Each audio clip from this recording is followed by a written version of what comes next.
ঠাকুর কত বড় শয়তান, ঠাকুর বাংলাদেশের জন্য কত বড় শত্রু, ঠাকুর ঢাকা বিশ্ববিদ্যালয়ের জন্য কত বড় শত্রু, ঠাকুর বাংলা ভাষার ব্যাপারে কত বড় শত্রু। এরপরেও ঠাকুর যতবার বলে ও কালিমা তোমার আকাশ, ও কালিমা তোমার বাতাস, তোমার আকাশ তোমার বাতাস। আমি বলেছি 1971 সাল থেকে আজ পর্যন্ত বাংলাদেশে কোনো শিক্ষিত মানুষ শিক্ষামন্ত্রী হয়নি। নলে ঠাকুরের এই গান জাতির কাছে আসতে পারে। আমি বলেছি তোর বাপের আকাশ, আজ থেকে নিয়ে 30 বছর আগে বলেছি।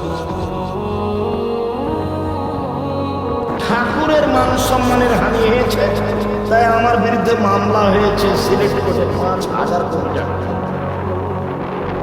ঠাকুরের সম্মানের হানি হয়েছে, তাই মুসলমানের বাচ্চা, নিম্ন শ্রেণীর মানুষ, অশিক্ষিত এরা, বর্বর এরা আমার বিরুদ্ধে মামলা করে সুনামগঞ্জ সিলেটে 1,000 কোটি টাকা। কেন?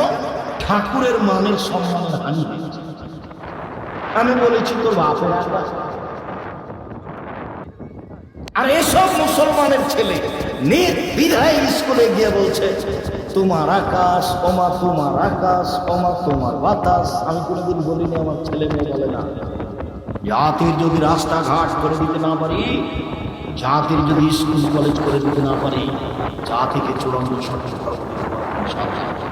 ধর্মের ব্যাপারে জাতিকে ফাঁকি দিয়ে পরকাল হারাতে রাজি নয়।